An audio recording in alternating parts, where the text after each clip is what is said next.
Hello friends, welcome back to baking with Rose. ഇന്നത്തെ നമ്മുടെ recipe black sponge ആണ്. 1 kg കേക്കിന് ബേസ് ആയിട്ട് ഉപയോഗിക്കാൻ പറ്റുന്ന ഒരു റെസിപ്പിയിലുള്ള കേക്കാണ് ഞാനിപ്പോൾ കാണിക്കുന്നത്. നിങ്ങളെല്ലാവരും ഇതൊന്ന് ട്രൈ ചെയ്ത് നോക്കണം. അപ്പോൾ നമുക്ക് റെസിപ്പിയിലേക്ക് പോവാം. നമുക്ക് ആദ്യം ഡ്രൈ ഇൻഗ്രീഡിയൻസ് ഒക്കെ ഒന്ന് അരിച്ച് വെക്കാം. 1/2 കപ്പ് 3 ടേബിൾ സ്പൂണും മൈദയാണ് ഞാൻ എടുത്തിട്ടുള്ളത്. അതിലേക്ക് 1/4 കപ്പ് കൊക്കോ പൗഡർ എടുത്തിട്ടുണ്ട്. ഡാർക്ക് കൊക്കോ പൗഡറാണ് എടുത്തിട്ടുള്ളത്. അതിനകത്തേക്ക് 3/4 ടീസ്പൂൺ ബേക്കിംഗ് പൗഡറും 1/4 ടീസ്പൂൺ ബേക്കിംഗ് സോഡയും 1/4 ടീസ്പൂൺ ഉപ്പും ചേർത്ത് നന്നായി ഒന്ന് അരിച്ച് മിക്സ് ചെയ്ത് നമുക്കൊന്ന് മാറ്റി വെക്കാം. ഒന്നുകിൽ 2-3 തവണ അരിച്ചെടുക്കാം, അതല്ലെങ്കിൽ ഒരു തവണ അരിച്ചതിന് ശേഷം നന്നായിട്ടൊന്ന് മിക്സ് ചെയ്ത് കൊടുക്കാം. ഇതിനകത്ത് കട്ടയൊന്നും ഇല്ല എന്നുള്ളത് നമ്മൾ ഉറപ്പാക്കി വെക്കണം. ഇനി ഇത് നമുക്കൊരു വശത്തേക്ക് മാറ്റി വെക്കാം. ഇനി നമുക്ക് കേക്ക് റെഡിയാക്കാനുള്ള ടിന്നൊന്ന് ഗ്രീസ് ആൻഡ് ലൈൻ ചെയ്തെടുക്കാം. ഞാനിപ്പോൾ 7 ഇഞ്ചിൻ്റെ ഒരു കേക്ക് ടിന്നാണ് എടുത്തിട്ടുള്ളത്. അതിനകത്തേക്ക് കുറച്ച് ഓയിലോ അല്ലെങ്കിൽ ബട്ടറോ സ്പ്രെഡ് ചെയ്തതിന് ശേഷം താഴെ ഒരു ബട്ടർ പേപ്പറും സൈഡിലൊക്കെ മൈദ വെച്ച് ഡസ്റ്റ് ചെയ്തെടുക്കുകയും ചെയ്തിട്ടുണ്ട്. ഇനി ക്ലീൻ ആയിട്ടുള്ള മറ്റൊരു ബൗൾ എടുത്തിട്ട് അതിലേക്ക് 3 എഗ്ഗ്, 1 ടീസ്പൂൺ വാനില എസൻസ്, 1/2 കപ്പും 2 ടേബിൾ സ്പൂണും പഞ്ചസാര ഇത്രയും ചേർത്ത് നന്നായി ഒന്ന് ബീറ്റ് ചെയ്ത് ഫ്ലഫി ആക്കി എടുക്കണം. റൂം ടെമ്പറേച്ചറിലുള്ള എഗ്ഗാണ് എടുത്തിട്ടുള്ളത്. മീഡിയം സൈസിലുള്ള എഗ്ഗാണ്. ബീറ്റർ ഉപയോഗിച്ചാണ് ഞാനിത് ബീറ്റ് ചെയ്തെടുക്കുന്നത്. ബീറ്റർ ഇല്ലാത്തവരാണെന്നുണ്ടെങ്കിൽ മിക്സി വെച്ച് ചെയ്താൽ മതി. ഇതുപോലെ നന്നായിട്ട് ബീറ്റാക്കി എടുക്കുക. 2-2.5 മിനിറ്റ് 3 മിനിറ്റ് മാക്സിമം എടുക്കുകയുള്ളൂ നല്ല റിബൺ സ്റ്റേജിലെത്താനായിട്ട്. അതിനുശേഷം അതിലേക്ക് 1/4 കപ്പ് വെജിറ്റബിൾ ഓയിൽ ചേർത്ത് കൊടുക്കുക. ഞാനിപ്പോൾ സൺഫ്ലവർ ഓയിലാണ് യൂസ് ചെയ്തിട്ടുള്ളത്. ഫ്ലേവർ ഇല്ലാത്ത ഏത് ഓയിലും നിങ്ങൾക്ക് യൂസ് ചെയ്യാവുന്നതാണ്. ജസ്റ്റ് ഒന്ന് മിക്സ് ആക്കി കൊടുത്താൽ മതി ഓയിൽ ചേർത്തതിന് ശേഷം. അതിനുശേഷം നമ്മൾ നേരത്തെ അരിച്ച് മാറ്റിയിട്ടുള്ള ഡ്രൈ ഇൻഗ്രീഡിയൻസ് അല്പമായിട്ട് ഇതിലേക്ക് ചേർത്ത് ഫോൾഡ് ചെയ്തെടുക്കാം. ഒന്നായിട്ട് ഒരു തവണ ഒറ്റയടിക്ക് ചേർത്തിട്ട് ഫോൾഡ് ചെയ്യേണ്ട. ഫോൾഡ് ചെയ്യുമ്പോൾ കുറച്ച് ചേർക്കുക.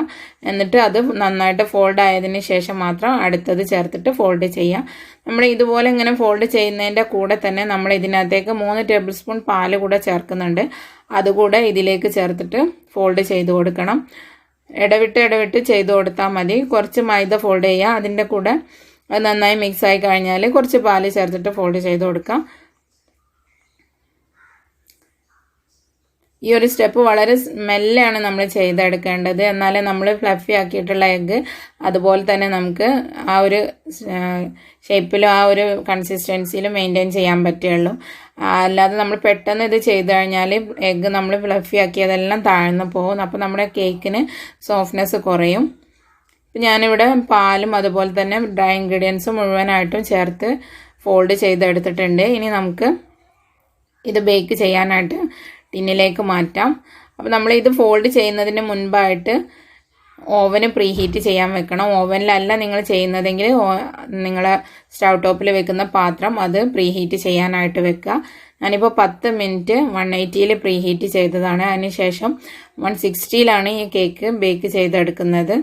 ടിന്നിലേക്ക് ഒഴിച്ചതിന് ശേഷം ഇതുപോലെ നന്നായി ഒന്ന് ടൂത്ത് പിക്ക് ഒന്ന് ഓടിച്ച് കൊടുത്തു കഴിഞ്ഞാൽ വലിയ എയർ ബബിൾസ് ഒക്കെ ഉണ്ടെങ്കിൽ ഒന്ന് മാറിക്കിട്ടും. അതുപോലെ തന്നെ നല്ല ഈവൺ ആയിട്ട് നമുക്കിത് ബേക്ക് ചെയ്തെടുക്കാനും പറ്റും.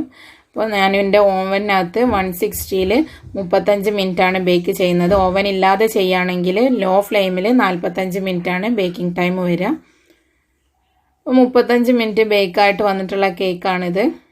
ജസ്റ്റ് ഒന്ന് നന്നായി ഒന്ന് ചൂട് തണിഞ്ഞു കഴിഞ്ഞാൽ നമുക്കിത് കേക്ക് ടീനിൽ നിന്ന് മാറ്റാം. നന്നായിട്ട് തണുത്ത് വരണം എന്നില്ല. കേക്ക് ടീനിൽ നിന്ന് മാറ്റുന്നതിന് മുൻപ് നമുക്ക് കൈകൊണ്ട് തൊടാൻ പറ്റുന്ന ഒരു ചൂടായി കഴിഞ്ഞാൽ നമുക്കിത് കേക്ക് ടിന്നിൽ നിന്ന് മാറ്റുന്നതാണ് നല്ലത്. അധിക സമയം ടിന്നിനകത്ത് വെച്ച് കഴിഞ്ഞാൽ സൈഡൊക്കെ വല്ലാതെ അങ്ങ് സ്റ്റിക്കായി പോകാനുള്ള ചാൻസ് കൂടുതലാണ്.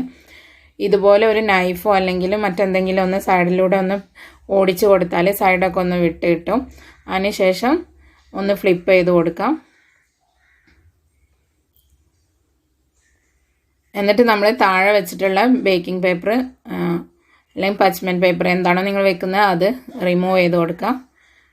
താഴെ നമ്മൾ എപ്പോഴും ഒരു ബട്ടർ പേപ്പർ വെക്കുന്നത് നമുക്ക് കേക്ക് പെട്ടെന്ന് ഫ്ലിപ്പ് ചെയ്യാൻ വേണ്ടിയിട്ട് സഹായിക്കും. നല്ല സോഫ്റ്റ് ആയിട്ടുള്ള ഫ്ലഫി ആയിട്ടുള്ള കേക്കാണ്. പിന്നെ നമുക്ക് ഇതൊന്ന് കട്ട് ചെയ്ത് നോക്കണം. കട്ട് ചെയ്യുന്നതിന് മുൻപായിട്ട് കേക്ക് നന്നായിട്ട് തണുപ്പിച്ചെടുക്കണം. എന്നാലേ നമുക്ക് പെർഫെക്റ്റ് ആയിട്ട് കട്ട് ചെയ്തെടുക്കാൻ പറ്റുള്ളൂ.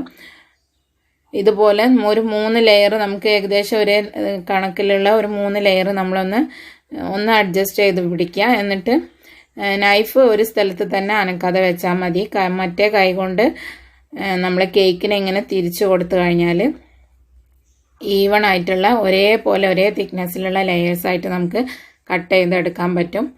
ഞാനിപ്പോൾ ഒരു ലെയർ കട്ട് ചെയ്തു. ഇനി രണ്ടാമത്തതൂടെ നമുക്കൊന്ന് കട്ട് ചെയ്ത് കൊടുക്കാം. നൈഫ് നമ്മൾ വെച്ചെടുത്ത് തന്നെ വെക്കുക. എന്നിട്ട് കേക്ക് തിരിച്ചു കൊടുക്കാം. നമ്മൾ കേക്ക് ഇവിടെ കട്ട് ചെയ്തെടുത്തിട്ടുണ്ട്. അപ്പോൾ നിങ്ങളെല്ലാവരും ഈ റെസിപ്പി ഒന്ന് ട്രൈ ചെയ്ത് നോക്കുക. നമ്മൾ 1 kg മെഷർമെൻറ്റിൽ ചെയ്യുന്ന ഏത് കേക്കിനും നമുക്ക് ബേസായിട്ട് ഉപയോഗിക്കാം. നമ്മൾ ഉള്ളിൽ കൊടുക്കുന്ന കേക്ക് ബ്ലാക്ക് സ്പഞ്ച് വെച്ച് ചെയ്യുന്ന ഏത് കേക്കിനും ചെയ്യാൻ പറ്റുന്ന ഒരു റെസിപ്പിയാണിത്. വളരെ സോഫ്റ്റാണ്, നല്ല ടേസ്റ്റുമാണ് കഴിക്കാനായിട്ട്. പിന്നെ നിങ്ങൾ എടുക്കുന്ന കൊക്കോ പൗഡറിൻ്റെ ക്വാളിറ്റി അനുസരിച്ചാണ് കളറൊക്കെ വരുന്നത്. അപ്പോൾ എല്ലാവരും ട്രൈ ചെയ്യുക, അഭിപ്രായങ്ങൾ അറിയിക്കുക. വീഡിയോ ഇഷ്ടമായെങ്കിൽ ഷെയർ ആൻഡ് ലൈക്ക് ചെയ്യാൻ മറക്കരുത്. മറ്റൊരു വീഡിയോയുമായിട്ട് മറ്റൊരു എപ്പിസോഡിൽ വീണ്ടും കാണാം. Thank you for watching.